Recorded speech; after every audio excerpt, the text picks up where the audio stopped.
सीतापुर में पत्रकार की हत्या के मामले ने एक ऐसा मोड़ ले लिया है जिसने इंसाफ और इंसानियत दोनों पर सवाल खड़े कर दिए। इस केस की जांच की आड़ में पुलिस ने जो किया वो शर्मसार कर देने वाला था। रिटायर्ड फौजी विमल कश्यप, जिन्होंने कभी कश्मीर में देश की सीमाओं की हिफाजत की, उन्हें 55 दिन तक बिना किसी कोर्ट ऑर्डर के पुलिस हिरासत में रखा गया।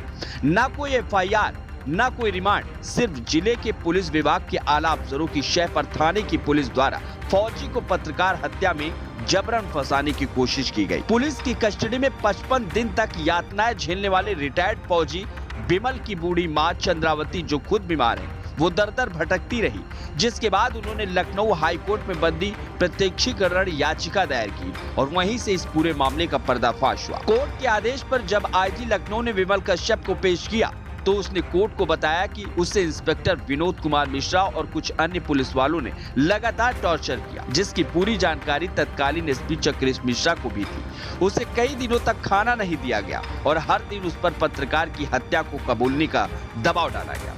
उसने जब अपनी फौज की सेवा की बात कही तो अफसरों ने उसे भला बुरा कहा। रिटायर्ड फौजी की बूढ़ी मां की अपील को संज्ञान में लेकर हाईकोर्ट ने पुलिस के रवैये पर नाराजगी जताई और तत्कालीन एसपी चक्रेश मिश्रा से व्यक्तिगत हलफनामा मांगा। इस पर उन्होंने सफाई दी कि उन्होंने फौजी को सिर्फ पूछताछ के लिए बुलाया था और प्रत्येक बार परिजनों के हवाले किया गया, मगर रिटायर्ड फौजी की मां ने साफ कहा कि उनका बेटा कभी घर वापस नहीं आया, ये सब सिर्फ कागजों की खाना पूर्ति है। कोर्ट रूम में जब न्यायाधीश ने पूर्व फौजी से पूछा तो फौजी फपक पड़ा और 55 दिन तक उसके साथ हुए टॉर्चर की दास्तान सुनाई। फौजी ने ये भी बताया कि देश की सुरक्षा के लिए वह किन किन मोर्चों पर तैनात रहा, उसे अपने साथ ऐसे बर्ताव की उम्मीद कभी नहीं थी। मुझे एक पत्रकार हत्याकांड में, राघवेंद्र वाजपेयी पत्रकार थे, उनके हत्याकांड में मुझे 8 मार्च को उठाया गया था पुलिस द्वारा और मुझे 55 दिन तक पुलिस कस्टडी में रखा गया।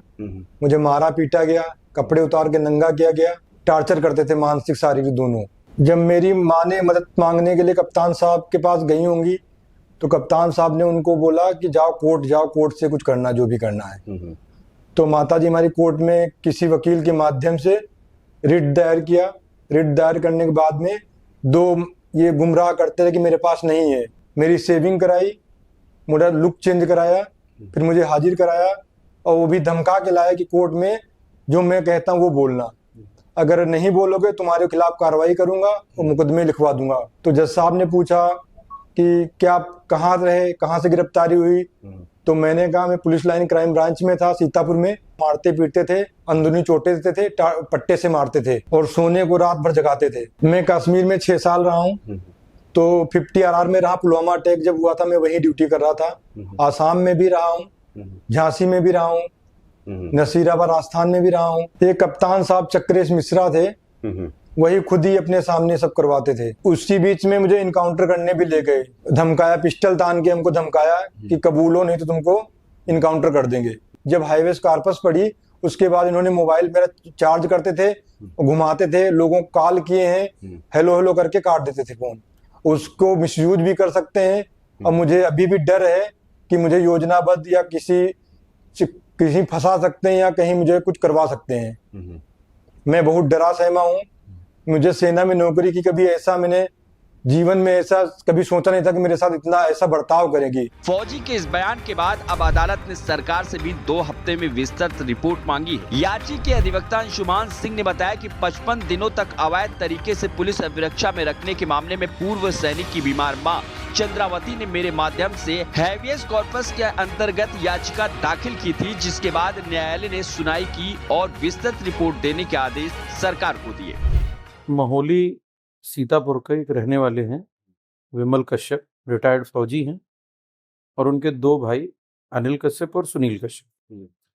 ये लोग जो है, विमल कश्यप 8 मार्च 2025 से और सुनील और अनिल कश्यप 10 मार्च 2025 से घर से जो है इन लोगों को पुलिस लेके गई और उसके बाद ये लोग घर 15-20 दिन नहीं आए। तो इसी संबंध में जो है न्यायालय ने तत्कालीन एसपी उस समय के जो चक्रेश मिश्रा जी हैं, उनको निर्देशित किया कि आप अपना व्यक्तिगत शपथ पत्र जो है वो दाखिल करिए। ये 8 अप्रैल की सुनवाई की बात है और उसके बाद याचिका जो है वो 11 अप्रैल को फिर से निर्धारित कर दी गई। 11 अप्रैल को जब याचिका लगी तो उनका शपथ पत्र आ गया और शपथ पत्र में उन्होंने जीडी जनरल डायरी के कई पर्चे लगाए और उन पर्चों के हिसाब से उन्होंने कई तिथियों को 16 मार्च, 17 मार्च, 19 मार्च, 22 मार्च इन तिथियों को जो है वो बुलाया था और बुलाने के बाद शपथ पत्र में लिखा कि इनके परिजनों को सौंप दिया, लेकिन परिजनों को सौंपने का कोई भी दस्तावेज उन्होंने नहीं दिया। माननीय न्यायालय ने आईजी जोन लखनऊ को निर्देशित किया कि 2 मई 2025 को विमल कश्यप को कहीं से भी ढूंढ के लाया जाए और न्यायालय के समक्ष प्रस्तुत किया जाए। अदालत ने विमल कश्यप से पूछा कि आपको कहां से लाया गया है, तो विमल कश्यप ने खुली अदालत में बताया कि मैं रिटायर्ड फौजी हूं और 55 दिन से मुझको पुलिस अभिरक्षा में बिना किसी प्रक्रिया के बंद रखा गया है और चूंकि एक हत्या हुई थी एक पत्रकार की, तो कहा कि इसी संबंध में मुझको उठाया गया था और मेरे साथ टार्चर किया जाता था जबकि मेरी कोई संलिप्तता नहीं थी। भारत पाकिस्तान तनाव के बीच जहां देश का प्रत्येक नागरिक फौजियों के प्रति सम्मान और सहानुभूति दिखा रहा है, वहीं एक पूर्व फौजी के साथ यूपी की सीतापुर पुलिस का बर्ताव झकझोर देने वाला है। आखिरकार पत्रकार हत्याकांड में पूर्व सैनिक की कोई भूमिका भी साबित नहीं हो सकी, लेकिन सीतापुर पुलिस द्वारा अफसरों की सरपरस्ती में जिस तरह रिटायर्ड फौजी पर जुल्म ढाया गया, उसने खाकी को दागदार जरूर कर दिया।